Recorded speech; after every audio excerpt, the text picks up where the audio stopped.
নিশীথের ঘন অন্ধকারে একটি লোক দৌড়াচ্ছে প্রাণান্তে। শ্বাসের প্রতিটি টান বুক গহ্বরে আগুন জ্বালিয়ে দেয়। পায়ের নিচে ভেজা ভূমি পিছলে গিয়ে ভয়কে আরো তীক্ষ্ণ করে তোলে।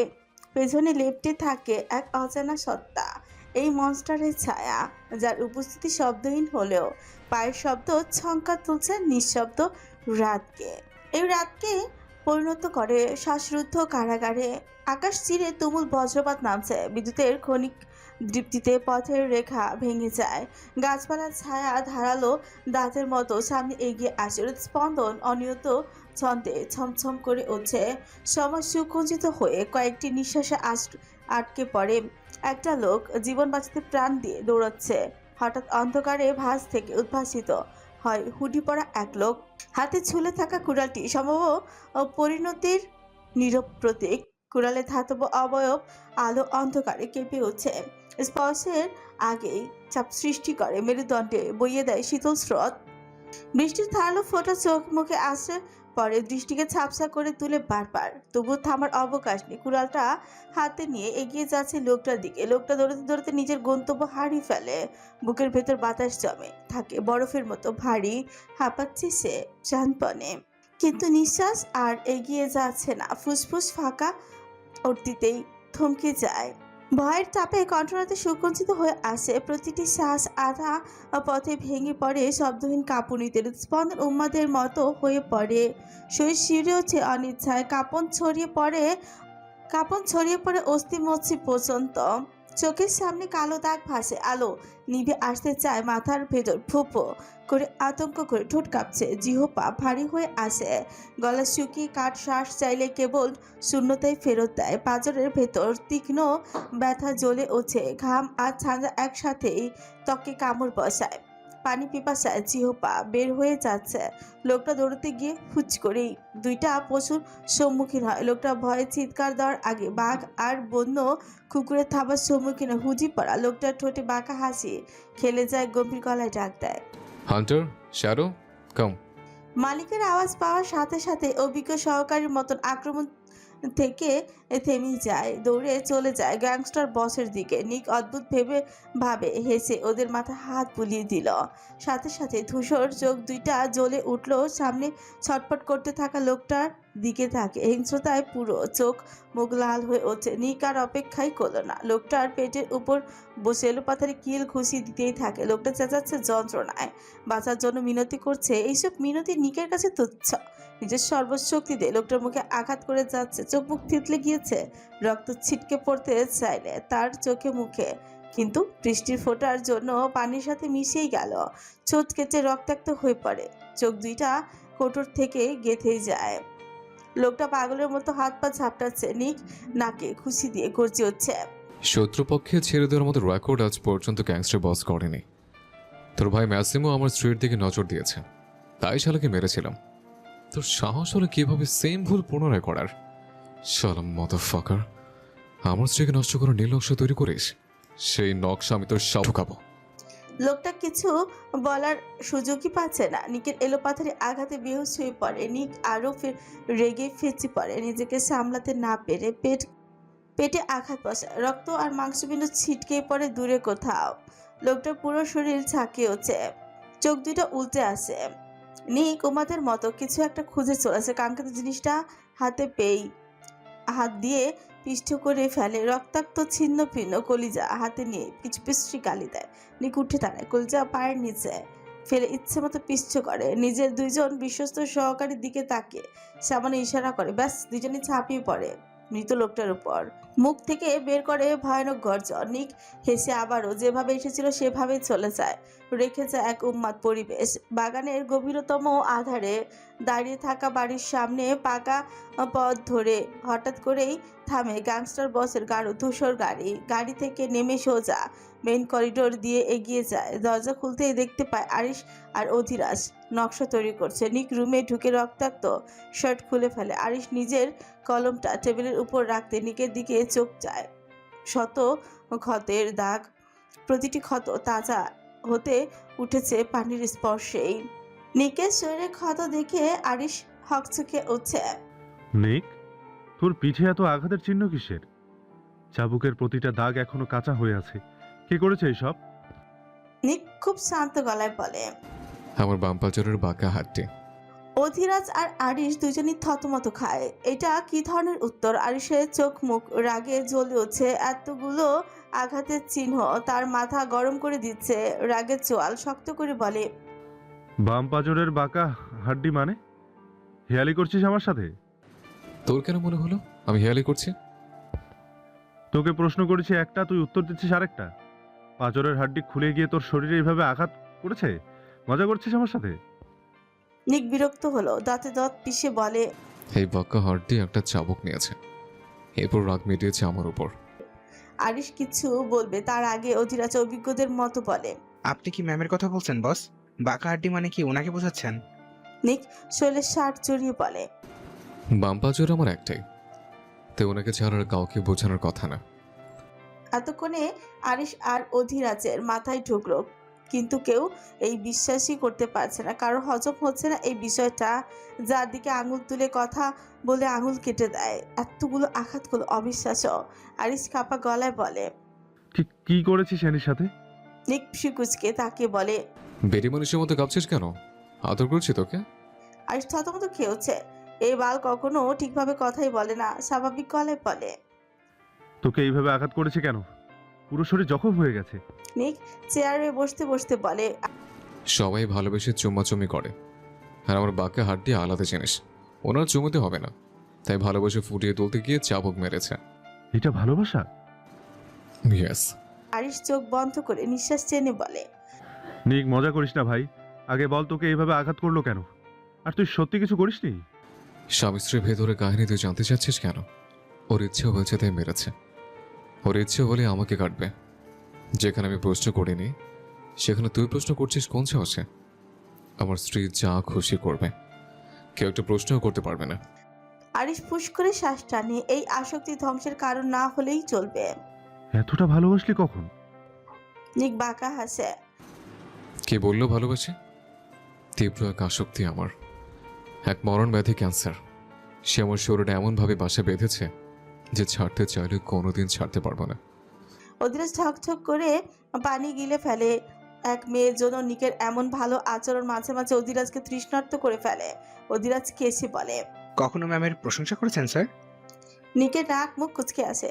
আশ্চর্য, এইসব জিনিসের থেকে একটাও নেই। অধিরাজ বুঝেই বলে, ম্যামকে কি চাঁদের সাথে তুলনা করবেন? তুমি চাঁদের থেকেও বেশি সুন্দরী। নিকের চোখ মুখে ক্রোধ জ্বলে উঠছে, দাঁতে দাঁত পিষে বলে, চাঁদের হাত পা আছে, এখন নিজের কোনো আলো আছে? চাঁদের নিজেরই তো আলো নেই, আরেক জায়গা থেকে ভিক্ষা করে নিজের আলোটা টিকিয়ে রাখছে। যার নিজের কোনো উজ্জ্বলতা নেই তার সাথে মেয়ের তুলনা করব? মরার জন্য মন চাচ্ছে তোর? বল আমাকে, অ্যাসিডে চুবি রেখে আসে। অধিরাজ থমথমে মুখে দাঁড়িয়ে থাকে। নিকের যুক্তি দেখে আরিশও ভ্রু নাচায়। সত্যি, যার নিজের এই কোনো আলো নেই তার আবার সৌন্দর্য কিসের? অধিরাজ ভোত মুখেই বলে। Sorry sir. নিক চুল ঠিক করে বলে। মেহেরের কি অবস্থা? আরিশ একটা পাথরকে ঘুরাতে ঘুরাতে বলে, সারাদিন নিশ্চুপ হয়ে বসে থাকে, আমার সাথেও কথা বলে না তেমন। ঘুম পাড়িয়ে দিয়ে এসেছি। মেডিসিনের পাওয়ারে এত সহজে ঘুম ভাঙবে না। সকালে যাব মেডিসিন খাওয়ানোর জন্য। নিক নিজের ঠোঁট কামড়ে ধরল। তার রিয়েকশন বোঝা বজ্র করছেন।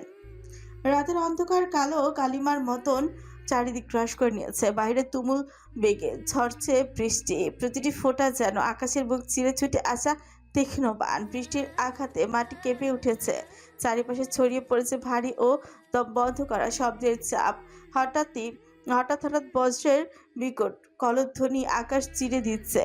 তার গর্জন স্পন্দন পর্যন্ত থমকে যেতে চায়। বিদ্যুতের নিষ্ঠুর ঝলকানিতে অন্ধকার ক্ষণিকের জন্য উন্মোচিত হয়ে আবারও আগের চেয়ে আরো ভয়ঙ্কর রূপে ফিরে আসে। হিমেল বাতাস শীতল ধারালো ছুরির মতন শরীর ছুঁয়ে যাচ্ছে। শরীর যেন কাঁপন ধরিয়ে দিচ্ছে প্রতিটি শিরায়। এই পরিবেশে নিস্তব্ধতা আর প্রলয় শব্দ মিলেমিশে এক আতঙ্কগ্রস্ত সৌন্দর্যের জন্ম দিয়েছে। রাত্রির এই রুদ্র রূপ প্রকৃতির নিঃশব্দ হুঁশিয়ারে, নির্মম গভীর এবং অবর্ণীয়ভাবে একটা বদ্ধ পরিত্যক্ত রোমটা কেমন অশুভ কিছুর ইঙ্গিত বহন করছে। চারিপাশে শুনশান নীরবতা। সেই ভয়ানক রুমটার নোংরা মেঝেতে অচেতন হয়ে পড়ে আছে এক অষ্টাদশী কন্যা। তার পুরো শরীর ভিজে একাকার অবস্থা, কাপড় ভেদ করে শরীরের প্রতিটি ভাঁজ উন্মুক্ত হয়ে আছে। প্রতিটি বৃষ্টির ফোঁটা যেন তার শরীরে মুক্তোর মতো চিকচিক করছে। সামনেই বসে আছে এক বিকৃত পুরুষ, গ্যাংস্টার বসের হাতে বারবার অপমানিত হওয়া এক কাপুরুষ ইগর। তার অশুভ জঘন্য দৃষ্টি মেহেরের শরীরের প্রতিটি ভাঁজে। চোখ দুইটা কেমন লালসার চলেপে পড়ে গিয়েছে। মেহেরের দিকে তাকিয়ে একের পর এক হুইস্কির বোতল শেষ করে যাচ্ছে। একটা গার্ডকে আদেশ করে বলে, জ্ঞান ফেরাই মেয়ের। সাথে সাথে দুইজন লোক এসে মেহেরের মুখে পানি ঢেলে দেয়।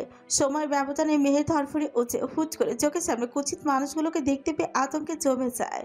কায়াত, ইগোর এই দুইজন ব্যক্তিকে মেহের পূর্ব থেকেই চেনে। এরা আরিশ আর নিকের সব থেকে বড় শত্রু। ক্ষমতা আর দাপটের দিক থেকে কেউ কারো কাছ থেকে কম যায় না। এদের দুজনের মূল টার্গেট ক্রিমিনাল লিডার আর গ্যাংস্টার বসের ধ্বংস। মেয়েরের ভাবনার মধ্যে ইগোর পুরো রুম কাঁপে বিশ্রীভাবে হেসে ওঠে। মেয়েরের মনে হচ্ছে এক দোজকে এসে পড়েছে সে। মেয়েরের মনে হচ্ছে এক দোজকে এসে পড়েছে সে, আর সামনে আছে এক ভয়ানক পিশাচ। ধ্বংসের সীমানা অনুভব করতে রমণী অস্থির হয়ে উঠছে। ইগোর একদম মেয়েরের কাছে আসে। এরপর নাক দিয়ে মেয়েরের শরীরে শুকে কুকুরের মতো জিহ্বা বের করে। মেয়ের সহ্য করতে না পেরে কান্না করে ওঠে। মেয়েরের এমন অসহায় মুখটা দেখে ইগোর আরও হেসে উঠল। এই বিশ্রী হাসির শব্দ বহর করার মতন শক্তি মেহেরের নেই। ইগোর হাসি থামিয়ে বলে, কেমন আছো ক্রিমিনাল লিডারের প্রাণভোমরা? মেয়ের চোখ বন্ধ করে কেঁদে উঠছে। ছেড়ে দাও আমাকে, এখানে নিয়ে এসেছো কেন? কি চাই তোমাদের? ইগর বিকৃতভাবে হাসলো। মেহেরের গলায় আঙুল ছুঁয়ে দিতে দিতে বলে, এতটা ছটফট করছো কেন বেবি? এনজয় করো আমাদের সাথে। রুমে বন্দি থাকতে থাকতে নিশ্চয়ই ক্লান্ত হয়ে গিয়েছো। এখন কিছুটা আরাম করো। আরিশের বোন এত সুন্দর জানলে তো ওই শালের জন্য অতটা বেপরোয়া হতামই না। মেহেরের ঘৃণায় শরীর গুলিয়ে আসে। হায় আল্লাহ, কোন দোজকে ফেলেছো আমায়? কষ্ট লাঘব করার জন্য তোমার প্রকৃতিকে অনুভব করতে চাইছিলাম, আর তুমি আমার জন্য এমন জঘন্য কাহিনী লিখে দিলে। প্লিজ হেল্প করো ভাইয়া। কোথায় তুমি? এই জঘন্য লোকগুলো থেকে বাঁচাও প্লিজ ভাইয়া। ইগরের অশালীন স্পর্শে মেহের ক্রোধে ফেঁচে পড়ে। ছটফট করে চিৎকার দিয়ে don't cross your repeat bastard. Touch করলে শুধু হাত নয়, নরক যন্ত্রণা সইতে হবে তোকে। ভুলে যাচ্ছিস আমি কে, আমার পরিচয় কি? ছেড়ে দে আমাকে, কসম করে বলছি কাউকে কিচ্ছু বলবো না। উঠছে।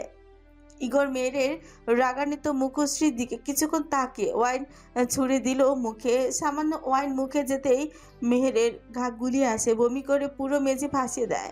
ইগর নাক মুখ কুচকালো। আবারও অট্টহাসিতে ফেটে পড়লো এক বিকৃত দানব। হাসতে হাসতে মেহেরের চারিপাশে ঘুরে ঘুরে বলে, তেজ দেখালে আরও নোংরা পরিস্থিতি তৈরি করব। তোর সব থেকে বড় অপরাধ, তোর সাথে ওই দুই শুয়োরের বাচ্চার সম্পর্ক আছে। আব্বে শালি, তোর কিচ্ছু হলে তো আরিশ পাগলা কুকুর হবে। বোনকে হারিয়ে যখন উন্মাদ হয়ে উঠবে তখন পরবর্তী প্রহর ওর উপরেই করব। এরপর ওকে মেরে ফেললে গ্যাংস্টার বস নিয়ন্ত্রণ হারা হয়ে পড়বে। সর্বশেষ খতম করব ওই গেমের সব থেকে বিষাক্ত সাপটাকে। এর কারণে আমি সব থেকে বঞ্চিত হচ্ছি। ওই মাদার চোদে মরলেই আমার রাস্তা পরিষ্কার। তার আগে তোকে মরতে হবে ডার্লিং। এই শরীরের স্বাদ প্রথমে নিব, তারপর ছিঁড়ে ছিঁড়ে মাংস খাবো। তাজা রক্ত পান করবো এই শরীরের। প্রচুর জ্বালিয়েছে তোর ভাই আমাকে, এখন সুযোগ বদলা নেয়ার। মেয়েরের শরীর নিচ থেকে যেন জমিনে সরে গিয়েছে। বুক ফেটে চিৎকার বের হয়ে আসতে চাইছে, কিন্তু চিৎকার দেওয়ার মতো শক্তি খুঁজে পাচ্ছে না সে। এক কাপুরুষের নোংরা স্পর্শ তার শরীরকে কুলসিত করে দিবে ভাবতেই শরীর হিম হয়ে আসতে চাইছে। মেয়েরের কান্না করে ছটফট করে উঠছে আবারও। এত বড় অপরাধ করো না, তুমি তো আমার বাবার বয়সী। প্লিজ মেয়ে ভেবে ছেড়ে দাও আমাকে। কসম করে আবারও বলছি কাউকে কিচ্ছু বলবো না। আমার সম্ভ্রমটুকু ছিনিয়ে নিও না, দোহাই লাগে তোমার। ইগর কান্নার অভিনয় করলে অপরাধীর মতো মুখটাকে করে বলে, তুমি আমার মেয়ের বয়সী? মেহের মাথা নাড়িয়ে বলে, আমার বাবা বেঁচে থাকলে হয়তো তোমার সমান হতো। প্লিজ ছেড়ে দাও আমাকে ইগর। ইগর আরো ইনোসেন্ট সেজে বলে, বাবা মাই ফুট। আমি ইগর কত মেয়ের সাথে রাত কাটিয়ে ফেলে এসেছি তার হিসাব নেই। এর থেকেই 2টা বাচ্চা কাচ্চাও হয়তো পয়দা হয়ে গিয়েছে। কোনোদিনও ফিরেও তাকায় না এসবে। আর তোকে নিজের মেয়ে ভাববো? আর এইটা ভেবে ছেড়ে দিব? ইমোশনাল নাটক করতে এসেছো বেবি? কথাগুলো বলে আবারও পৈশাচিকভাবে হেসে উঠছে। পুরুষত্ব যে তোমাকে টানছে ডার্লিং। তোমার ভাইয়ের সামনে যদি তোমাকে ছিঁড়ে খেতে পারতাম তবে শরীরের জ্বালা মিটত, কিন্তু ওই শুয়োরের বাচ্চাগুলো জানতে পারলেই তো আমাকে খেয়ে ফেলবে।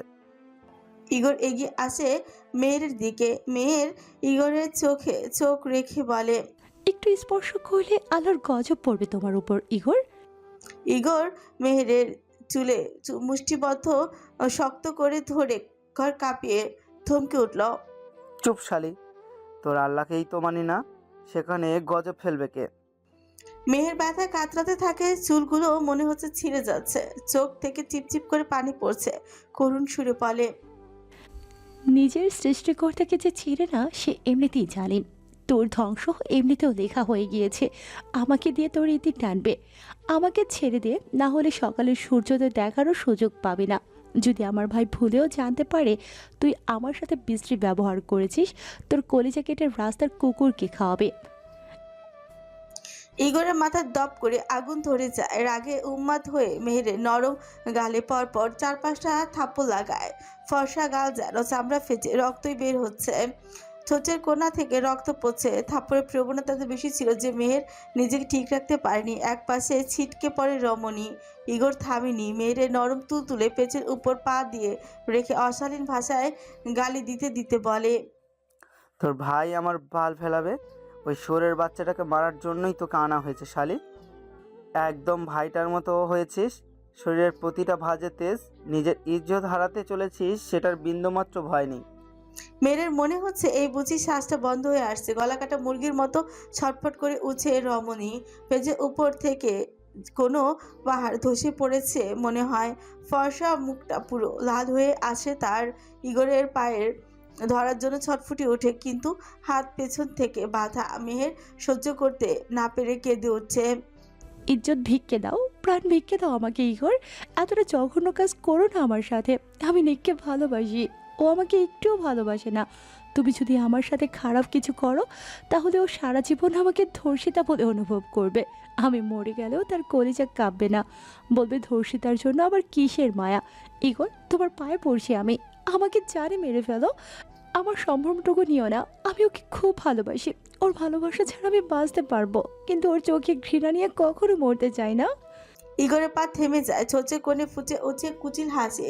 মেহের নিককে ভালোবাসে এটা সে কখনো জানতো না। খুশিতে উন্মাদ হয়ে উঠছে। তাহলে এক ঢিলে 2 পাখি মারবো। এটাই বলে ইগর পাগলের মতো হাসতে থাকে। মেয়ের নিস্তেজ শরীর নিয়ে পড়ে আছে, চোখ থেকে পানি পড়ছে, অনবরত কাঁদছে আর আল্লাহকে ডাকছে। প্রয়োজনে নিজের শরীরে নিজে কোপ বসিয়ে মরে যাবে, এরপর অন্য পুরুষের স্পর্শ শরীরে লাগতে দিবে না। যাকে একবার হৃদয় স্থান দিয়েছে সে ছাড়া অন্য কারো ছোঁয়া মেহেরের কাছে নরক যন্ত্রণা। ইগর হিংস্রতা নিয়ে মেহেরের চুলের মুঠি চেপে ধরে।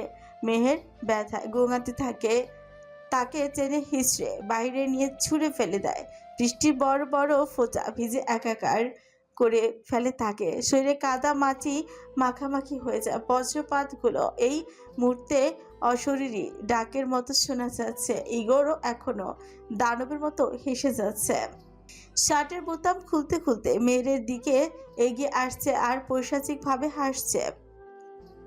তোকে এই মুহূর্তে ছিঁড়ে খাবো।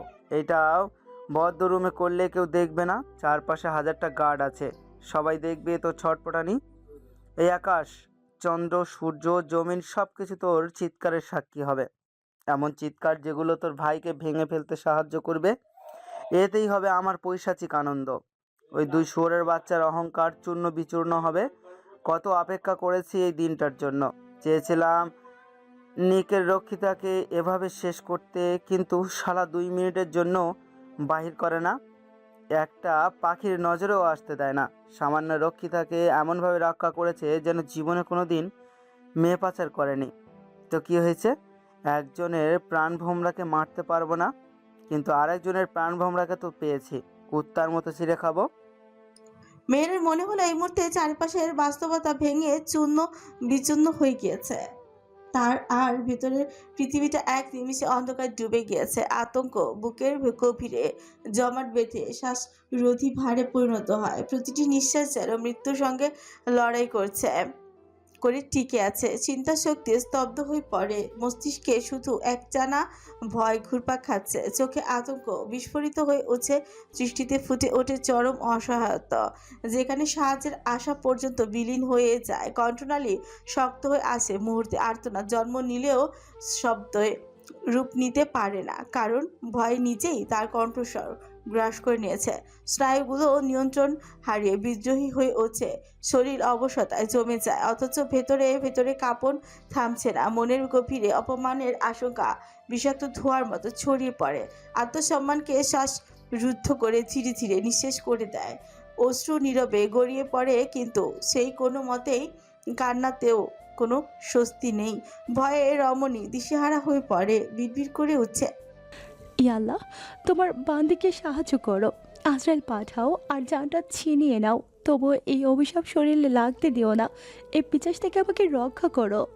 মেহের কাছে আর বিড়বিড় করছে, শরীর অবশ্যই আসছে। ইগোর এগিয়ে এসে ঝুঁকে পড়ে তার দিকে, হাতের বাঁধ খুলে দিতেই মেহের চোখ খুলে, সামনে ইগোর বিকৃত চেহারার সামনে তা আসতেই কলিজা কেঁপে উঠছে। কোনো কিছু না ভেবে ইগোরের হাতে সর্বশক্তি দিয়ে কামড় বসা। ইগোর ব্যথা বিশ্রী গালি দিয়ে উঠছে। একটু ছাড়া পেতে মেয়ের সুযোগ কাজে লাগায়, পিচ্ছিল জায়গা থেকে উঠে কোনো রকম দৌড় দেয় সামনের দিকে। পিছনে থেকে ইগোর কর্কশ কণ্ঠে বলে, এই ধর শালিকে। সাথে সাথে অনেকগুলো গার্ড মেহেরকে আটকে ফেলে। বরফের মতো জমে যায় রমণী হাত জোর করে বলে, যেতে দাও আমাকে, না হলে এই লোকটা শেষ করে ফেলবে, একটু সাহায্য করো। সবাই কেমন অদ্ভুতভাবে হেসে উঠে, কি জঘন্য সে হাসি। এরই মধ্যে একজন গার্ড বলে, সিনারি দেখার জন্য দাঁড়িয়ে আছি, বসের শেষ হলে সামান্য চান্স পেলে কাজে লাগাবো। আর তুই সাহায্যের হাত পেতেছিস? মেয়ের পায়ের নিচে খুব হালকা লাগছে। বাস্তবতা এই নিষ্ঠুরতা উম্মাদের মতন এদিক সেদিক তাকায়। এখানে প্রতিটি লোক পিশাচ, কেউ নেই তাকে সাহায্য করার জন্য। আরিশের কথা মনে হতেই মেহের চুল খামচে ধরে চিৎকার দিয়ে উঠছে।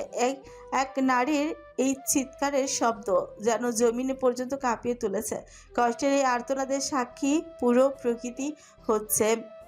মেহের চারিপাশে তাকে উম্মাদের মতো বলে, এই প্রকৃতিকে আমি প্রচুর ভালোবাসতাম, এখনো বাসি, প্লিজ আমাকে বাঁচাও। আমি তো তোমাদের স্নিগ্ধ সকালের বন্ধু ছিলাম, কত শত সময় কাটিয়েছি তোমাদের সাথে, প্লিজ হেল্প করো।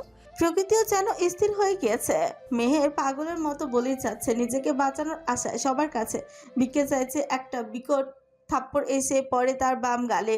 ভেজা মাটিতে আবার ছিটকে পড়ে রমণী। ইগোর রাগে ফুসফুস করছে, কোমর থেকে বেল্ট খুলে মেয়ের পিছে এলোমেলোভাবে মারতে থাকে। মেয়ের গগন কাঁপিয়ে আল্লাহকে ডেকে ওঠে।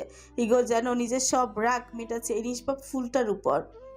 মেয়ের গলা কাটা মুরগির মতো ছটফট করতে থাকে। আশেপাশে প্রতিটি বিষাক্ত পশু হেসে মজা নিচ্ছে। রক্তাক্ত হয়ে পড়ে মেহেরের শরীর, ঠোঁট কপাল ফেটে রক্ত পড়ছে। বুক থেকে ওড়না সরে গেলে দুর্বল হাত দিয়ে জড়িয়ে নেয়। নিথর দেহটা যেন মাটির সাথে মিশে যাচ্ছে। একটা আঘাত বজ্রের সাথে তাল মেলাচ্ছে। মেহের কেন জানি অজান্তে হাসলো। এটা ভেবে খুশি লাগছে, বেল্ট দিয়ে মেরে ফেলুক তবুও তাকে চরিত্রহীন না করা হোক। মেয়ের চটপটানো কমে যায়, ঠোঁটে মৃদু হাসি দেখে ইগোর থেমে যায়। সামান্য ভয় ঢুকে মনে, তবে এই হাসিটা তার ব্যক্তিত্বে আগুন ধরিয়ে দিচ্ছে। রেগে বেলটাকে দূরে কোথাও ছুঁড়ে ফেলে দেয়। হিংস্রতার দাপটে গর্জে উঠছে, এই শালিক কাঁদার বদলে হাসছে কেন? পাগল হয়ে গিয়েছে? মায়াজাল ফেলছিস? তবে শোন, ইগর এসব মায়াজালে আবদ্ধ হয় না, তোকে ভেঙেই আমি শান্ত হব। মেহেরের নিথর শরীরটা নড়াচড়া করতে পারছে না। বৃষ্টির ফোঁটাতে রক্তগুলো পরিষ্কার করে দিচ্ছে। বৃষ্টি স্নাত নিশুতির রাতে অন্ধকার নেমে আসে, অচলিত শাসনের মতো হয়ে উঠেছে। আকাশের প্রতিটি ফোঁচা দণ্ডাদেশের সিলমোহর। কাদামাখা ভূমিতে মেহের ছটফট করছে। মাটি এক আঠালো কারাগার, যা পাও ইচ্ছেকে একসাথে গ্রাস করে ধরে। মেয়ের শ্বাস প্রশ্বাস অনিয়ন্ত ছন্দে কেঁপে উঠেছে। বক্ষ গহ্বরে সঞ্চিত আতঙ্ক নিঃশব্দে ছমছমে ওঠে।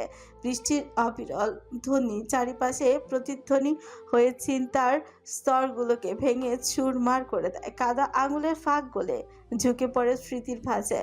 বিদ্যুতের ঘন স্থায়ী দীপ্তিতে মুখখানা উদ্ভাসিত হয় অশ্রু ও বৃষ্টির সীমানা বিলুপ্ত হয়ে একাকার। নিশ্চুপ রাত প্রত্যক্ষদর্শী হয়ে নির্বিকার থাকে। পাথরের নির্লিপ্ততায় মানবিকতার অনুরণ গিলে ফেলে। রাতের স্তব্ধতা ভারী হয়ে ওঠে ঘোষণাপত্রের মতন।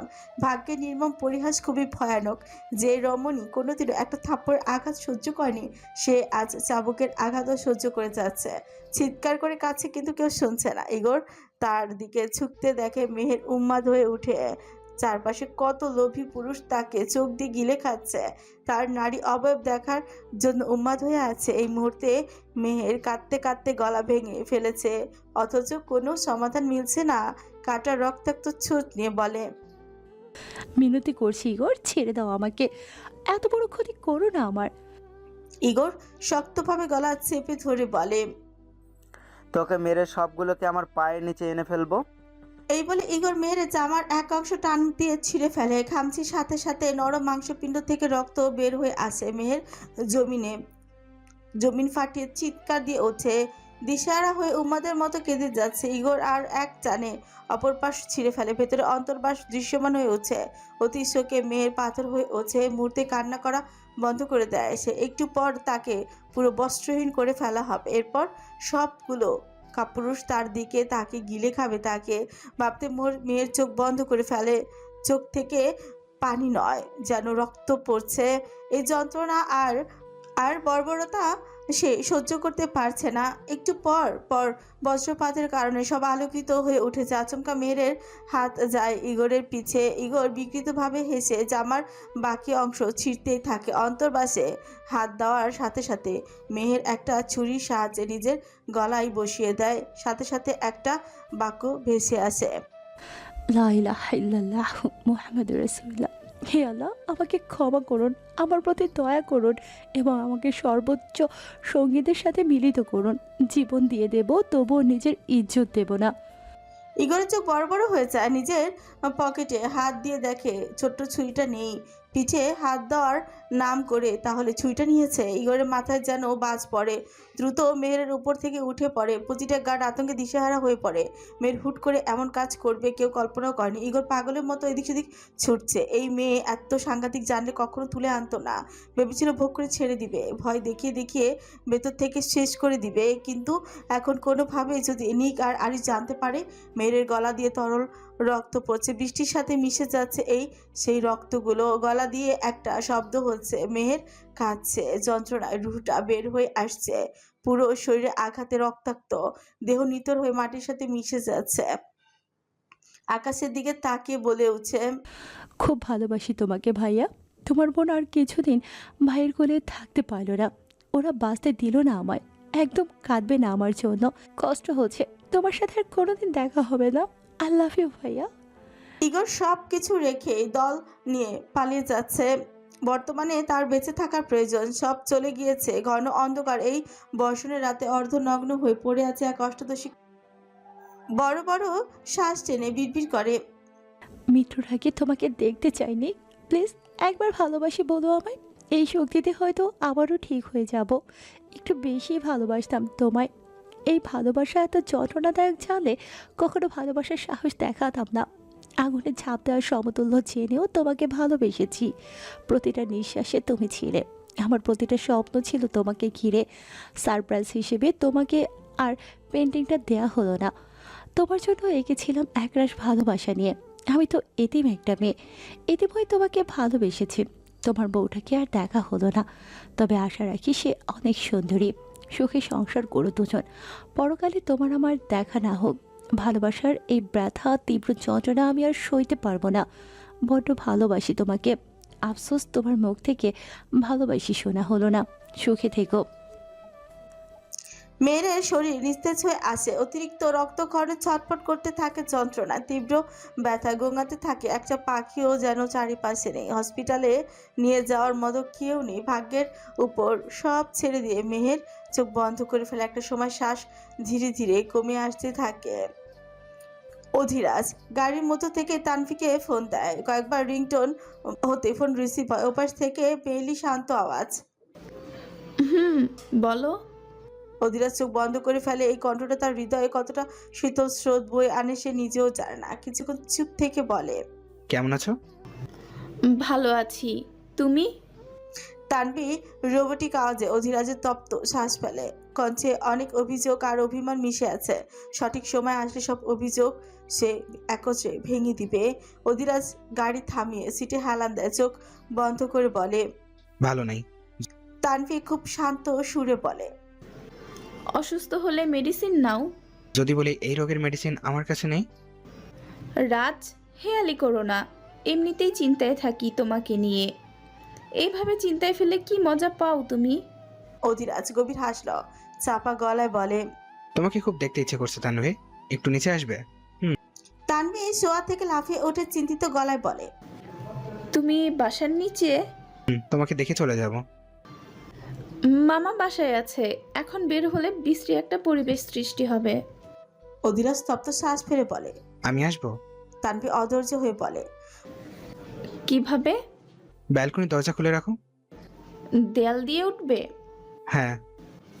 এই 4 দিন যখন না দেখে থাকতে পেরেছ, আজ রাতও পারবে। কষ্ট করে মানিয়ে নাও। প্রমিস করছি কাল দেখা করব। অধিরাজের চোখ মুখ শক্ত হয়ে ওঠে। একটু দেখতে এসেছিল, এইভাবে রিজেক্ট করা আর সহ্য হলো না। দেখা করার ইচ্ছে থাকলে 7 সমুদ্র পার করেও আসা যায়। অধিরাজ ঠিক বুঝতে পেরেছে ইচ্ছাকৃতভাবে আসেনি। খেয়েছো তুমি? না। এই মুহূর্তে বাসায় গিয়ে খাবার খাবে, এরপর ঘুমিয়ে যাবে চুপচাপ। অধিরাজের গম্ভীর কণ্ঠ তানভি সেসবে পাত্তা না দিয়ে বলে। অধিরাজ তপ্ত শ্বাস ফেলে ফোন কেটে দিল। রাগে ব্যাক সিটে ছুঁড়ে মারে। সর্বোচ্চ গতিতে গাড়ি ঘুরিয়ে নেয়। স্টিয়ারিংয়ে ঘুরিয়ে যেতেই থাকে নিচের গন্তব্যের দিকে। বেলকনিতে দাঁড়িয়ে থাকা রমণী ঠোঁটে হাসি ঝিলিক, যেন অধিরাজের এই রাগটাকে সে উপভোগ করছে। নাজলি ওয়াশরুম থেকে চোখে মুখে পানি দিয়ে রুমে আসে। বিছানার দিকে তাকাতে হতভম্ব হয়ে যায়। আরিশ বিছানার এক পাশে বসে আছে, 2 আঙুলের সাহায্যে মাথায় চেপে ধরে আছে। চোখে মুখের অবস্থা একদম বেহাল। নাজলি ভাবনার মধ্যে কপাল কুঁচকে ফেলে। এই লোক এই রুমে কেন এত রাতে? সন্দেহের রেশ ধরে নাজলি এগিয়ে যায়। আরিশের দৃষ্টি আকর্ষণের জন্য গলা খাকারি দেয়। আরিশ মাথায় হাত রেখে ভারী গলায় বলে, তোমার মতো কুম্ভকর্ণের উপস্থিতি 10 মাইল দূরে থেকেও বোঝা সম্ভব। কষ্ট করে আর গলা খাকারি দিতে হবে না। নাজলি কুচকে যাওয়া সুচরা সোজা হয়ে আসে। তাকে কুম্ভকর্ণের সাথে তুলনা করলো। নাজলি ততে তত চিপিসে রাগে। ভালো কথা মুখ দিয়ে বের হয় না, তাই না? আরিশ এবার তাকালো নাজলির দিকে ফিউ নাচিয়ে বলে, জন্মসূত্রে আমার অস্তিত্বে কোনো ভালো জিনিস নেই। ভালো কিছু বলা আমার জন্য কষ্টদায়ক। নাজলি চুপ হয়ে যায়। ছোট ভিজিয়ে চুল ঠিক করে বলে, এত রাতে আপনি আমার রুমে কি করছেন? আরিশ চারপাশে তাকায়, কাঁধ নাড়িয়ে বলে, অন্য মেয়ের রুমে যাব এমনটা আশা করছিলে? জাহান্নামে যান, তবু এই রুম থেকে বের হয়। আরিশ বাঁকা হাসলো। জাহান্নামে গেলেও তোমাকে সাথে করেই নিয়ে যাব, চিন্তা করো না। নাজলি নিজেকে নিয়ন্ত্রণ রাখার চেষ্টা করে। বিরক্তিকর কণ্ঠে বলে, ভিক্ষুকের মতো আমার পিছন পিছন ঘুরছেন কেন? আরিশের সোজা উত্তর। তুমি বড় লোক তাই। নাজলি চুপ হয়ে যায়। সে বড়লোক এইটা বলে কি অপমান করলো? শান্ত গলায় বলে, উত্তর কিন্তু দেননি। এই রুমে এসেছেন কেন? আরিশ এবার উঠে দাঁড়ায়। চোখ মুখ শক্ত করে বলে, রুম আমার, বাড়ি আমার। কোন রুমে যাব সেটা কি তোমাকে জিজ্ঞেস করে যেতে হবে? নাজলি থতমত খেয়ে তাকায়, কিন্তু কথাটা হজম করতে কষ্ট হচ্ছে। চোয়াল শক্ত করে চোখে চোখ রেখে বলে, যখন এটা আপনার বাড়ি, আপনার রুম, তাহলে বাহিরের লোক থাকার কোনো রাইট নেই। আপনার মতো ক্রিমিনালের সাথে এক রুমে থাকার কোনো ইচ্ছে নেই আমার। নাজলি এই কথাটা বলে দরজার দিকে এগিয়ে যায়। পেছন থেকে আরিশ খপ করে বাম হাতটা শক্তভাবে চেপে ধরে। নাজলি পেছনে তাকানোর সুযোগ পায়নি, তার আগেই চোখের পলকে দেয়ালের সাথে চেপে ধরে। শক্ত দেয়ালের সাথে ধাক্কা খেতে ব্যথা আর্তনাদ করে ওঠে আরিশ। পিঠ গলিয়ে পেছনে থেকে হাত চেপেই ধরেছে। নাজলি ব্যথায় চোখ মুখ খিচে ফেলে। চোখ থেকে পানি ফেলে মনের অজান্তে নাজলি ছটফট করে ওঠে। ছাড়ুন, লাগছে আমার। কেন, বাড়ি থেকে বের হয়ে যাবে না? নাজলির চোখ লাল হয়ে আছে। আরিশের চোখে চোখ রেখে বলে, চলেই তো যাচ্ছিলাম, আটকেছেন কেন? পা দুটো ভেঙে গলায় ঝুলিয়ে দেব। এত তর্ক করতে ভয় লাগে না? কাকে ভয় পাবো? আপনার মতো ক্রিমিনালকে ভয় পেয়ে নিজের ইজ্জতের রফা দফা করতে চাই না। জঙ্গলি মেয়ে তুমি, কলিজা পেছন নিয়ে ঘুরে বেড়াও। নাজলি কেন জানি হাসি পাচ্ছে, হাতে অসহ্য ব্যথা, চোখে পানি টলমল করছে, অথচ ঠোঁটে মৃদু হাসি ফুটিয়ে বলে, আপনি মূলত কি চাচ্ছেন বলেন তো? প্লিজ খোলাসা করুন সবকিছু। আপনার এমন ব্যবহার নিতে পারছি না। কথার মধ্যে নাজলি চোখ মুখ শক্ত করে ফেলে, সামান্য খ্যাপা কণ্ঠে বলে, জীবনের সব থেকে বড় ভুল ছিল আপনার সাথে পরিচিত হওয়া। সেদিন আপনাকে চুক্তির অফারটা করা আমার জীবনের চরম ভুল। যদি আমি সেদিন এই পদক্ষেপ না নিতাম, তাহলে অন্তত আপনার মতো ক্রিমিনাল আমার পিছনে আসার সুযোগ পেত না। সেদিন তো অপমান করে বের করেছিলেন, গভীর মধ্যরাতে বাড়ি থেকে বের করে দিয়েছিলেন। সত্যি বলছি, সেদিন খুব খুশি হয়েছিলাম। কথা মতো সে অন্ধকার রাতে বের হয়ে গিয়েছি, নিজের মতো করে নিজের গন্তব্য খুঁজে নিয়েছি। কখনো আপনার সামনে আসতে চাইনি। আপনি কেন বারবার আমার পিছু নিয়েছেন? আমি কোথায় যাচ্ছি, কার সাথে কথা বলছি, এসব জেনে আপনার কি লাভ? নাবিদের সাথে কথা বলে আপনার শরীরে লাগে কেন? আমি জাহান্নামে যাব, এতে আপনার কি? কেন বারবার আমাকে স্টপ করছেন? হাঁপিয়ে উঠেছি আপনার অত্যাচারে। মিস্টার আরিশ, আমি একজন মানুষ, খুব সাধারণ একজন মানুষ। আমি এত যুদ্ধ করার শক্তি নেই আমার। সত্যি বলছি, ধৈর্য ফুরিয়ে যাচ্ছে আমার, আর পারছি না। প্লিজ মুক্তি দিন আমাকে। কি চাই আপনার? কেন এমন করছেন? আরিশ আরো শক্তভাবে চেপে ধরে, এক হাতে চলে যায় কোমরের ভাঁজে। নাজলি ফ্যাল করে তাকিয়ে থাকে। আরিশ নিঃশ্বাস টানে বড় করে। নাজলি উত্তরে আসে তাকিয়ে থাকে, ভেবেছে হয়তো কিছু একটা বলবে, কিন্তু সেই আশাকে ভুল প্রমাণ করে আরিশ ভারী আওয়াজে বলে, উত্তর দিতে বাধ্য নই আমি। আমার ইচ্ছে হয়েছে তাই এমন করছি। উত্তর চাইছো কোন সাহসে? নাজলি চোখে মুখে রাগ ভেসে উঠে, ইচ্ছে করছে নিজের চুল টেনে ছিঁড়ে ফেলতে। এমন ঘাটতেরা মানুষ আদেও হয়? এতগুলো কথা বললো, একটা উত্তর দিলে কোন কলিজায় আগুন লাগতো? শালার, যদি নিজে ইচ্ছেই চলবি তবে আমাকে ধরেছিস কেন? নাজলি ধাক্কা দিয়ে আরিশের বুকে কিল বসায়। আরিশ বুকে হাত দিয়ে আর্তনাদ করে ওঠে, ব্যথা চোখ মুখ খিচে ফেলে শক্তভাবে। বাম বুকে হাত দিয়ে সাথে সাথে মেঝেতে বসে যায়। আরিশের ব্যথাতুর অবস্থা দেখে নাজলি হতভম্ব হয়ে যায়। কোনো কিছু না ভেবে আরিশের কাছে ছুটতে যায়। আরিশ একইভাবে বুকে হাত দিয়ে মেঝের দিকে মুখ করে বসে আছে, ব্যথার চোখ মুখ খিচে রেখেছে। নাজলি আরিশের বলিষ্ঠ বুকে হাত রেখে উত্তেজিত হয়ে বলে, কি হয়েছে আপনার? সরি, আমি তেমন ভাবে দিতে চাইনি। প্লিজ উঠে বসুন। আরিশ উঠে না, একইভাবে বসে আছে খাপচিমে। নাজলি চিন্তা দিশেহারা হয়ে পড়ে। দ্রুত উঠে এক গ্লাস পানি নিয়ে আসে, আরিশের মুখের কাছে নিয়ে বলে, হ্যাঁ করুন প্লিজ, পানিটা খান দ্রুত, সব ঠিক হয়ে যাবে। আরিশ পানিও খেলো না। নাজলি এক প্রকার জোর করে পানিটা খাওয়ায়। আরিশ এমনভাবে বসে আছে যেন এখনোই কিছু একটা ঘটে যাবে। নাজলি প্রায় কেঁদে দিবে অবস্থা। আরিশ শরীরের হেলে পড়ে এক পাশে। নাজলি দুই হাত দিয়ে আটকে মাথাটা নিজের বুকে চেপে ধরে। আরিশ নিজের শরীর ছেড়ে দেয়। নাজলি অধৈর্য হয়ে কান্না করে হচ্ছে, প্লিজ আরিশ, ঠিক হন। আমি তো এতটা কঠিনভাবে দিইনি। কিছু হবে না আপনার। অপেক্ষা করুন, ডাক্তারের কাছে নিয়ে যাচ্ছি। আরিশ একইভাবে চোখ বন্ধ করে আছে। নাজলি বুকে মাথা রেখে যেন শান্তির ঘুম ঘুমোচ্ছে। নাজলি আরও দিশেহারা হয়ে পড়ে। আরিশ আর চুপ থাকতে পারে, হুট করে জোরে হেসে উঠছে। আরিশের হাসির শব্দ পেতে নাজলি চুপ হয়ে যায়, আশ্চর্য হয়ে তাকায় আরিশের হাস্যজল মুখের দিকে। প্রথমে রেগে গেলেও সেই রাগ থেমে যায়। এই হাসির ঝংকার এত সুন্দর কেন? গম্ভীর খারাপ লোকদের হাসি এত সুন্দর হয় কেন? আরিশ হাসতে হাসতে তাকায় নাজলির দিকে। নাজলি নিজের হুঁশে ফিরে আসে। নিজের বোকামির কথা চিন্তা করতে বিরক্ত হয়। আরিশ হাসি থামিয়ে ছুঁচ কামড়ে বলে, মিস নাজলি, মাইলা, কান্না করছিলে কেন? এতটা বেপরোয়া হয়ে যাবে ভাবতে পারিনি। নাজলি ছোট ছোট চোখ করে তাকিয়ে বলে, আপনি এতক্ষণ অভিনয় করছিলেন? আরিশ বুকে হাত গুছে বলে, বাস্তব ভেবেছিলে? এভাবে অভিনয় করার মানে কি? অভিনয় করছিলেন তাই না? আরিশ শুয়ে নাচিয়ে বলে, তোমার সামান্য আঘাতে এইভাবে নেতিয়ে পড়বো ভাবলে কিভাবে? বুকে বুলেট রেখে রক্তাক্ত অবস্থায়ও হাজারটা খুন করার মতো ক্ষমতা রাখি। 100 জন শত্রুকে পরাজিত করার মতো ক্ষমতা আছে, আর সেই আমি এক টুকরো ফুলের স্পর্শে এইভাবে নেতিয়ে পড়বো? বুদ্ধিমতী ভেবেছিলাম তোমাকে। নাজরিন চোখ বন্ধ করে নিঃশ্বাস টানে, ঠোঁট ভিজিয়ে শান্ত গলায় বলে, They didn't have to do all this fucking acting. যেদিন সত্যিকারের বাঘ আসবে সেদিন কোনোরূপ করুণা পাবেন না। আপনি মরে পচে গেলেও কখনো ফিরে তাকাবো না। এই নাটক করার জন্য পস্তাতে হবে আপনাকে, আর আপনি খুব বাজেভাবে পস্তাবেন। আরিশ কিছু বলতে যাবে তার আগে থেমে যায়। ফোনের রিংটোনে কপাল কুঁচকে আসে। এই মধ্যরাতে কার ফোন? আরিশ ফোন বের করে নাম দেখে কপালে ভাঁজ সোজা হয়ে আসে। দাদামশাই, এত রাতে ফোন দিয়েছো কেন? আরিশের চোখে মুখ গম্ভীর হয়ে ওঠে। রিসিভ করে হ্যালো বলতেই দাদামশাই অধৈর্য কণ্ঠস্বর, আরিশ, মেহেরকে পুরো বাড়ি খুঁজে পাচ্ছি না। এত রাতে কোথায় গেল মেয়েটা?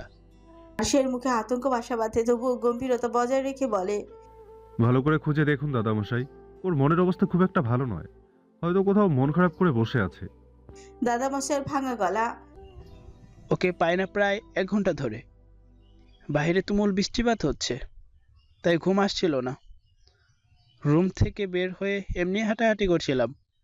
উপরে তাকিয়ে দেখি মেহেরের রুমের দরজা খুলে রাখা, আর সেটা বাতাসে বারবার শব্দ করছে। দরজা লাগানোর জন্য রুমে যাই, সেখানে দেখি ও রুমে নেই। এরপর থেকে সার্ভেন্ট, গার্ড সবাইকে সজাগ করে পুরো বাড়িতে খোঁজ করি, কিন্তু কোথাও কোনো অস্তিত্ব পাইনি। আরিশ, আমার নাতনিটা কিছু হবে না তো? আরিশের চোখ দুইটা লাল হয়ে ওঠে। কোনো শব্দ উচ্চারণ করে নাজলি এতক্ষণ দাঁড়িয়ে স্বপ্ন শুনছিল। আরিশের চোখ মুখ দেখে বুকটা কেঁপে উঠছে। বাচ্চা মেয়েটার কিছু হয়নি তো আবার? হারিশ উম্মাদের মতো মোবাইল দূরে ছুঁড়ে মারে। ঝড়ের গতিতে চাবি নিয়ে বের হয়ে যায়। নাজলি চিন্তিত ভঙ্গিতে তাকিয়ে থাকে দরজার দিকে। প্রতিটি গার্ড গাড়ি থেকে নেমে রাষ্ট্রীয় নিরাপত্তার প্রোটোকল অনুযায়ী সম্মিলিত অভিযান শুরু করেছে। সাহারা ঘেঁষা ধুলোবালি, ধুলোমাখা সড়ক, লাল মাটির গ্রামাঞ্চল আর আধুনিক শহরের প্রান্ত সব জায়গায় এখন নজরদারির আওতায়।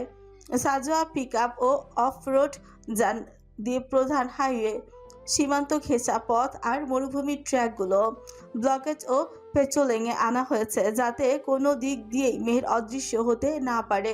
হাতের ওয়াকিচকি, স্যাটেলাইট ফোন আর কেন্দ্রীয় কমান্ডের মাধ্যমে গার্ডরা রিয়েল টাইম তথ্য বিনিময় করছে। প্রতিটি সন্দেহজনক চলাচল মুহূর্তেই নথিভুক্ত হয়ে যাচ্ছে। স্থানীয় বাজার, বাস স্ট্যান্ড, পানির কূপ, অস্থায়ী বসতি আর টিনের ঘরগুলো পদ্ধতিগত তল্লাশির ভিতর দিয়েই যাচ্ছে। 1 ইঞ্চি জায়গাও ছাড় দেওয়া হচ্ছে না। একই সঙ্গে গোত্রভিত্তিক এলাকাও স্থানীয় পথঘাট সম্পর্কে জানা লোকেদের তথ্য নিয়ে সম্ভাব্য পালানোর রুটগুলি ম্যাপিং ও ট্র্যাকিংয়ের মধ্যে রাখা হয়েছে। সব মিলিয়ে এই অনুসন্ধান চলছে মধ্যরাত থেকে। আরিশ নিকের দিকে তাকে ভাঙা গলায় বলে, আমার বোনটার কিছু হবে না তো নিক? অধিরাজে যেন কষ্টে বুকটা ছিঁড়ে যাচ্ছে। আরিশকে এর আগে কখনো এতটা দুর্বল হতে দেখেনি সে। মেহেরের দুষ্টুমিগুলো বারবার চোখের সামনে ভেসে উঠছে। মেহের ছোটকালে অধিরাজকে টেনে নিয়ে নিজের পাশে বসাতো, এরপর অধিরাজের হাত টেনে নিয়ে নিজের হাতের সাথে মিলাতো, ভাবুক হয়ে বলতো, তোমার রং এত ব্ল্যাক কেন অধিরাজ ভাই? তুমি আমার মতো ফর্সা হলে না কেন? দেখো আমি কত কিউট, একদম প্রিন্সেসের মতো।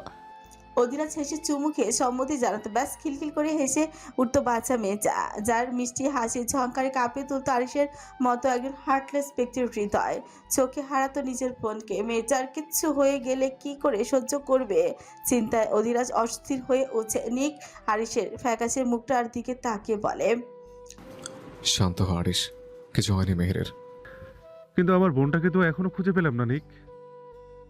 কিছু না হলে কোথায় গেল? কখনো যাতে একা বের না হয় সেটা নিষেধ করেছি। মেহের তো আমার প্রতিটা নিষেধ মেনেই বড় হচ্ছে, তাহলে আজ কেন রুমে আমার বোন নেই? আমি আর অপেক্ষা করতে পারছি না নিক, আমার পাথর হৃদয়টা কাঁপছে। কি করব আমি? আরিশ কথাগুলো বলে চোখ বন্ধ করে ফেলে। নিক গাড়ি থেকে বের হয়ে যায়, কপালে হাত রেখে দিকে তাকায়। পাশে ঘন জঙ্গল, সব জায়গায় খোঁজা হলেও এই জঙ্গলের কথা সে ভুলে গিয়েছিল। নিক সামনে দাঁড়িয়ে থাকা গার্ডসদের উদ্দেশ্যে গর্জন করে উঠছে, Everyone, surround the jungle. Then carry out a precise operation inside it. নিকের আদেশ পেতে ঝড়ের গতিতে সবাই জঙ্গলের ভেতরে এগিয়ে যায়। নিক গাড়িতে বসে অধিরাজকে বলে। জঙ্গলের ভেতরে চলো অধিরাজ, ফাস্ট। অধিরাজ স্টিয়ারিং ঘুরিয়ে অধৈর্য হয়ে বলে। এই জায়গার কথা ভুলেই বসেছিলাম। আর একদম চুপ হয়ে আছে, অনুভূতিহীন ভাবে বাইরে তাকিয়ে আছে। এক এক করে জঙ্গলের ভেতরে সবাই প্রবেশ করে। দাদামশাই হার্ট অ্যাটাক করেছে কিছুক্ষণ আগে, ওনাকে চিকিৎসা কেন্দ্রে পাঠানো হয়েছে। সাথে গার্ড সহ তানভি রয়েছে। চারিদিকে যেন জন্ম মৃত্যুর এক অদ্ভুত লড়াই চলছে। সবার চোখে দুশ্চিন্তার এক উম্মাদ ছাপ। জঙ্গলটি প্রকৃতির এক অপ্রবশ্য দুর্গের মতন দাঁড়িয়ে আছে। ঘন পাতার আবরণে সূর্যলোক স্তব্ধ, বাতাসও ভারী হয়ে আছে এই মুহূর্তে। চারিদিকে নীরবতা, চাপা আতঙ্কে পরিপূর্ণ। লতা গুমল, কাটা ছোপ ও প্রাচীন বৃক্ষের গুড়িতে পথচিহ্ন সম্পূর্ণ বিলুপ্ত হয়ে আছে। ফলে প্রতিটি পদক্ষেপই অনিশ্চয়তা ও সতর্কতার সঙ্গে গ্রহণ করতে হচ্ছে। বৃষ্টির কারণে ভেজা মাটি, পচা পাতার গন্ধ এবং দূরবর্তী অচেনা শব্দ জঙ্গলটি আরও রহস্যময় ও শ্বাসরুদ্ধকর করে তুলেছে। এই ঘন অরণ্যের ভেতরে মেহেরকে খুঁজে চলেছে সবাই, আর সময়ের প্রতিটি ক্ষণ দুশ্চিন্তাকে বহু গুণে বাড়িয়ে দিচ্ছে। উৎকণ্ঠা সবার দৃষ্টি স্থির হয়ে আছে, কিন্তু মন অস্থির ভাবে চলছে। সবার স্পন্দন ত্বরান্বিত বেগে চলছে। কোনো ক্ষীণ সারা পেরে আশার আলো জ্বলে উঠছে, আবার নিভে যাচ্ছে। প্রতিটি গার্ড তন্ন তন্ন করে অনুসন্ধান চালাচ্ছে।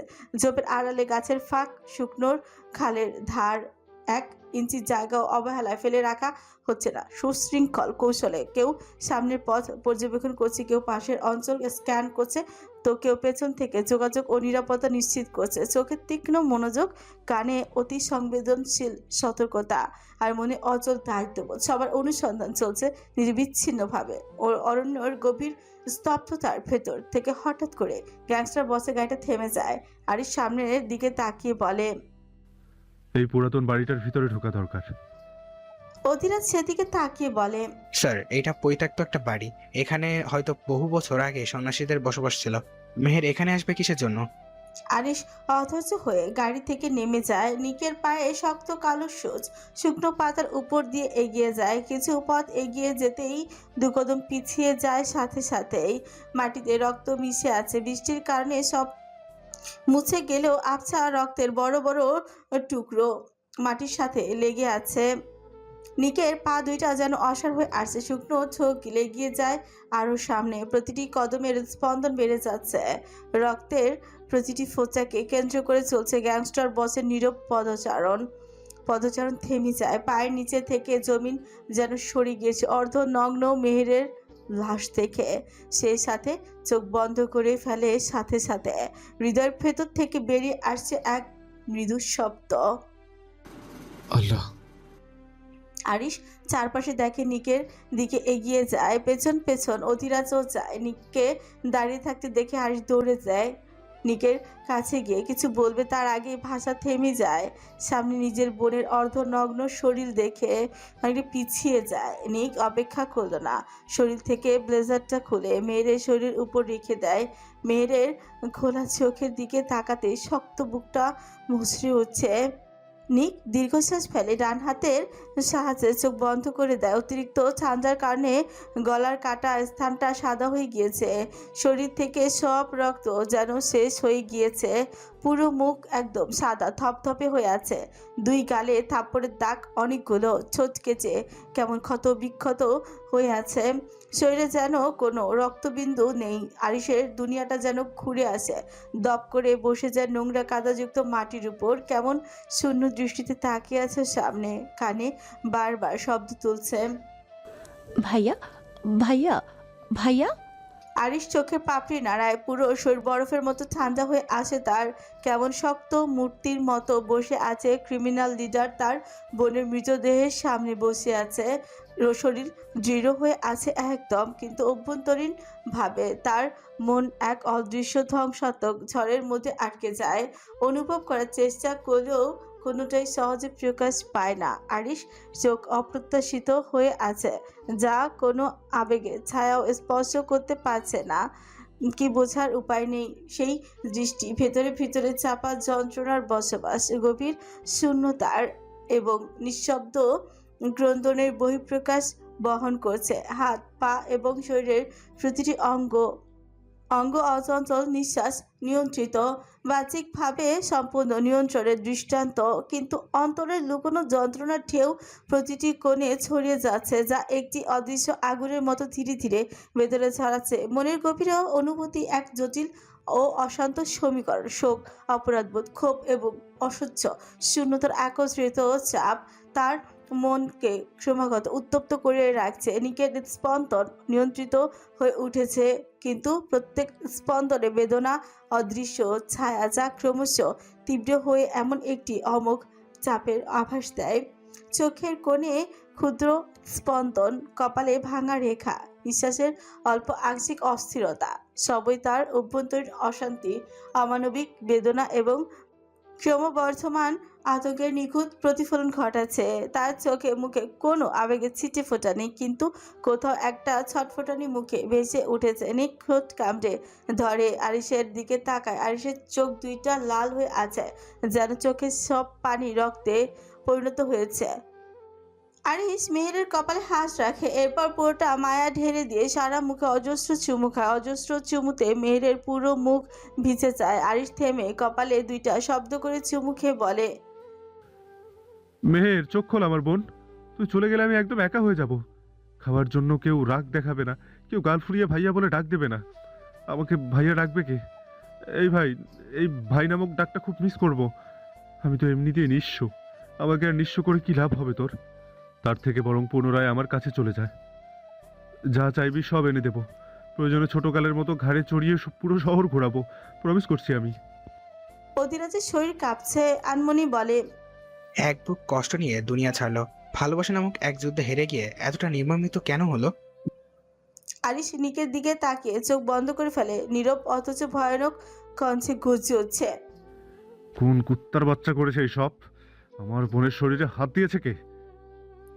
নিক নিচের ছোঁচ কামড়ে ধরে শক্তভাবে ভেবেছিল আরিশ কান্নায় ভেঙে পড়বে।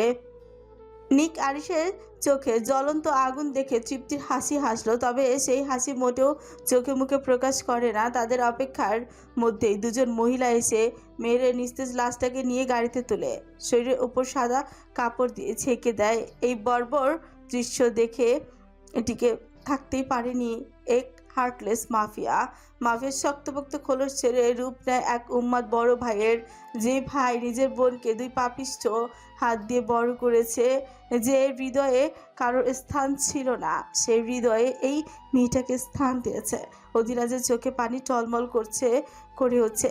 আরিশ নিচে শরীর ছেড়ে দেয়, দুই হাতে চুল খামছে ধরে, উম্মাদের মতো আকাশের দিকে তাকায়, খাপা গলায় বলে, আমার পাপটা কেন আমার বোনের উপর দিয়ে থেকে নিলে? পাপ তো আমি করেছি, আমাকে কঠিন শাস্তি দিতে। আমার বোনটাকে কেন এত কষ্ট দিলে? নিক আরিশের বাহু উপরে হাত রাখে। আরিশ নিজেকে ঠিক রাখতে পারল না, আচমকা নিককে জড়িয়ে ধরে নিঃশব্দে কেঁদে উঠছে। কেউ শোনেনি সেই কান্নার শব্দ, কখনো কেউ দেখেছে এই ব্যক্তিটার ভেঙে পড়া দৃশ্য? সজরা দেখলে হয়তো দাঁড়িয়ে উপহাস করতো, বিশ্রীভাবে মজা নিত, জয়ের হাসি হাসতো ভয়ানকভাবে। যে ব্যক্তি দীর্ঘ ২৬ বছর ধরে কাঁদে না, তার চোখ দিয়ে আজ অশ্রু গড়িয়ে পড়ছে। কে বলল মাফিয়াদের হৃদয় নেই? তাদের প্রাণে আঘাত করে দেখো তারা ঠিক কতটা উন্মাদ। তারা যেমন শহরে আতঙ্ক ছড়ানোর ক্ষমতা রাখে, তাদেরকে কাঁদানোর ক্ষমতাও অনেকের আছে। আরিশের কান্নার শব্দটা ছিল একদম নিখুঁত। নিক শ্বাস টেনে আরিশের পিঠে হাত রাখে। আরিশের পুরো শরীর কাঁপছে, চোখের পানিতে ভিজে যাচ্ছে নিকের শার্ট। ওই জানোয়ারগুলো আমার কলিজাটাকে ছিঁড়ে খেয়েছে নিক। আমার বোনটাকে ওরা বাঁচতে দিল না। আমার নিষ্পাপ ফুলটাকে এত কষ্ট কেন দেওয়া হলো? কত কষ্ট পেয়েছে। নিশ্চয়ই ভাইয়া ভাইয়া বলে ডেকেছে। আমি কেন আমার বোনের কলিজা ফাটা চিৎকার শুনতে পাইনি? আমি পাষাণ হলে ওর প্রতি ভালোবাসা আমার কোনো কালে মিথ্যে ছিল না। তাহলে ওর চিৎকারের আওয়াজ কেন আমার হৃদয়ে এসে লাগেনি? যখন ওর শরীর খামচে ধরেছে তখন নিশ্চয়ই ভাইয়া বলে চিৎকার করেছে। সারা জীবন আগলে রেখেছি, ফুলের স্পর্শ লাগতে দেয়নি আঘাত পাবে বলে। সেই ফুলটাকে এইভাবে ছিঁড়ে খেয়েছে? বিশ্বাস করতে পারছি না। ক্ষমতা কোথায় ছিল আজ আমার? কেন রক্ষা করতে পারলাম না? এক বুক অভিযোগ নিয়ে কেন চলে গেল ভাই? ভাই হিসেবে আমি আজ পরাজিত আর অসহায়। শান্ত হ, মেয়েরকে রেপ করা হয়নি। আর সে কথা থেমে যায়, কপালে ভাঁজ ফেলে তাকায় নিকের দিকে, কপাল কুঁচকে বলে, মানে শিওর হচ্ছিস কিভাবে? নিক ফিউ নাচিয়ে বলে। ওর জামার অংশটা জাস্ট ছিঁড়েছিল, আর নয়তো পুরো কাপড় ঠিক ছিল। রেপিস্ট নিশ্চয় রেপ করে জামা পরিয়ে দিয়ে যাবে না। চেয়েছিল রেপ করতে, বাট সফল হয়নি। হয়তো মেহের নিজের গলা নিজে ছড়ে বসিয়েছে। শিওর নয়, বাট এমনটা হয়তো হয়েছে। তুই এখন নিজের মধ্যে নেই, তাই ভাবতে পারছিস না। ভালোভাবে ভেবে দেখ, এমনটাই হয়েছে। আরিশের মন কিছুটা শান্ত হয়। অধিরাজ বাড়িটার দিকে তাকিয়ে বলে, বস, বাড়িটার দেয়ালে কিছু লেখা আছে, সাদা রঙের উপর রক্তের ছাপ। এই বাড়িতে গেলে কালফিটকে খুঁজতে সহজ হবে। আরিশ ঝড়ের বেগে সেদিকে যায়। নিক মাথায় হুডি পরে এগিয়ে যায়। দেয়ালের প্রতিটি বাক্য দৃশ্যমান হয়ে ওঠে, আঁকা বাঁকা লেখার কয়েকটা লাইন। আমি তোমাকে খুব ভালোবাসি নিক। কেন আমায় একটু ভালোবাসলে না? একটু ভালোবাসলে কি এমন ক্ষতি হতো? যখন মনে হয় কোনো এক নারী তোমার শরীরের মাদকতায় ঘায়েল হচ্ছে, ঠিক তখনই আমি মরে যাই। মানসিকভাবে আমি আরও আগেই মরে গিয়েছি, আজ শারীরিকভাবে মরতে যাচ্ছি। তোমাদের দাম্পত্য জীবনের জন্য দোয়া রইল। নিক ঠোঁট কামড়ে ধরে নিজের আরেকটা লাইন। মাফিয়াদের কান্না মানায় না ভাইয়া। চোখ বন্ধ করে আমাকে মনে করবে, আমি ঠিক তখন তোমার সামনে হাজির হয়ে যাব। বড্ড ভালোবাসি তোমাকে, দাদা মশাইয়ের খেয়াল রেখো। আরও কয়েকটা লাইন ছিল, কিন্তু ঝাপসা হয়ে গিয়েছে সেগুলো। সে আঁকাবাঁকা লাইনগুলো পড়া সম্ভব হয়ে ওঠেনি। সব লাইনগুলোর মধ্যে একটা শব্দে চোখ আটকে যায়। এগুলো খুব কষ্ট দিয়েছে আমাকে ভাইয়া। আর সে চোখ মুখ হিংস্র পশুর মতো হয়ে উঠে, আবেগী মুখটা রূপ নিয়েছে হিংস্র দাপানলে। দুপুরের সময় তখন প্রায় 2টার কাছাকাছি। এনি মাত্র শাওয়ার নিয়ে ওয়াশরুম থেকে বের হয়। ওয়াশরুমে বসে কতক্ষণ মন খুলে কেঁদেছে। ওই দিন এতগুলো চাবুক মারার পর নিকের পুরো শরীরে কালশিটে দাগ পড়ে যায়। ফর্সার শরীরে এই দাগগুলো বড্ড বেমানান। কিছু কিছু ক্ষত এখনও কাঁচা, হাতের ক্ষতটা অতিরিক্ত গভীর, মাংস খণ্ড কেমন আলগা হয়ে আছে।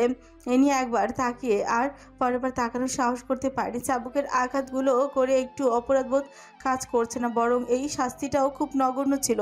সেদিন চাইলে নিককে জেরের মতো মেরে ফেলতেই পারত। প্রথমে যখন সেই রক্ষিতা হিসেবে অন্ধকার মিনারে প্রবেশ করেছিল, তখন নিকের উপস্থিতি বিষাক্ত অনুভব হতো। ইচ্ছে করতো জানোয়ারটাকে মেরে খণ্ড বিখণ্ড করে ফেলতে। সেদিন তো সুবর্ণ সুযোগ ছিল মারার, তাহলে হাত কেন থেমে গেল?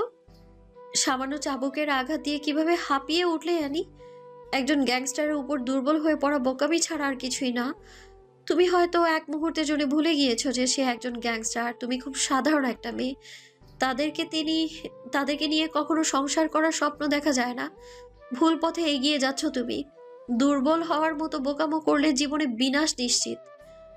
এনি ভেজা চুল নিয়ে ড্রেসিং টেবিলের সামনে দাঁড়ায়, নিজের প্রতিবিম্বের দিকে তাকে গলার নিচে হাত রাখে। শরীরে প্রচুর দাগ ছিল, কিন্তু কিভাবে সব মুছে গেল এনির জানা নেই। সব মুছে গেলেও ফর্সা ত্বকে এখনো দাগ দৃশ্যমান হয়ে ওঠে। এনি নিঃশ্বাস টেনে বলে, সেদিন নিলাম কেন্দ্র থেকে আমাকে বাঁচিয়েছেন। হাজারটা নোংরা স্পর্শ লাগার আগেই আপনার ছায়াতলে আমায় স্থান দিয়েছেন। ভয়ানক কীট পতঙ্গের গর্ত থেকে তুলে এনে আমাকে জ্বলন্ত আগুনে ফেলে দিয়েছেন। আমাকে বাঁচানোর ইচ্ছে থাকলে আমাকে কেন সেই প্রথম থেকে নির্মমভাবে অত্যাচার করলেন আপনি? শারীরিক মানসিক কোন কষ্টটা দেননি আপনি আমায়? জ্বলন্ত সিগারেটের আগুন দিয়েও আমার ত্বককে ঝলসে দিয়েছেন। এটা কেমন ছায়াতল? বারবার বলেন আমি আপনার স্ত্রী। মাঝে মাঝে এই শব্দটা শুনলে না ভ্রম মনে হয় আমার নিজের। কিছু মাস আগে আপনি আমাকে নিজের রক্ষিতা বলে ডাক দিতেন, বিশ্বাস করেন? তখন কষ্টে কলিজা ছিঁড়ে যেত আমার। নিজের জেদ থেকে বিয়ে করলেন, তাও আমাকে জ্বলন্ত কয়লার উপরে হাঁটতে বাধ্য করলেন। সেই পুড়ে যাওয়া দাগ এখনো পায়ে জল জল করছে। বিয়ে করতে চাইনি আমি আপনাকে। আমার নোংরা নগ্ন ছবি দেশে ছড়িয়ে দেবেন বলে হুমকি দিলেন। অতীত ভুলবো কি করে মিস্টার নিক জেভরান? বর্তমান আমার এতটাও সুন্দর নয় যে অতীত ভুলে যাব। আপনি আমার স্বামী নন, ক্ষমতার দাপটে জোর করে স্বামী হয়ে যাওয়া এক আসামি আপনি। 7 মাস ধরে আপনি পৃথিবী দেখি না আমি। সূর্যের আলো কেমন হয় সেটাও উপভোগ করি না। প্রকৃতির মিষ্টি বাতাস শরীরকে ছুঁয়ে দেয় না। খোলা আকাশের নিচে দাঁড়িয়ে নিঃশ্বাস নেওয়া হয় না আমার। জীবনটা এমন কারা নিবাস কিভাবে হয়ে গেল? 4 দেয়ালের ভেতরে যে এখন দম বন্ধ হয়ে আসছে আমার। আচ্ছা, এই জীবনে কি কোনোদিন বাইরের আলো দেখতে পারবো? দিনের আলো কেমন হয় সেটা তো ভুলেই গিয়েছি আমি। জানা নেই কবে সেদিন আসবে যেদিন আমি মুক্ত আকাশে উঠতে পারবো। এনি কথাগুলো ভাবতে ভাবতেই চোখের পানি মুছে। দরজা খোলার শব্দে বড় বড় করে নিঃশ্বাস নেয়। মেজ খাবার চলি নিয়ে এসেছে। মেজের চোখে মুখ কেমন শুকিয়ে আছে। ম্যাম, খাবারটুকু খেয়ে নিন, সকালে তো কিছুই খাননি। এনি সম্মতি জানে বিছানায় পা ঝুলিয়ে বসলো। সুস্বাদু খাবারের গন্ধ নাকে আসতে ক্ষুধার তাড়না হুড় করে বেড়ে যায়। এনি খাবারগুলোর দিকে এক পলক তাকে মেয়েদের উদ্দেশ্যেই বলে, উনি কি আজ রাতে এই মিনারে এসেছিল? খেয়েছিলেন কিছু সকালে? মেয়েট অন্য কিছু ভাবনা মগ্ন না বুঝে বলে। উনি কে ম্যাম? এনি ঠোঁট ফিচিয়ে বলে, আপনাদের বসের কথা বলছি।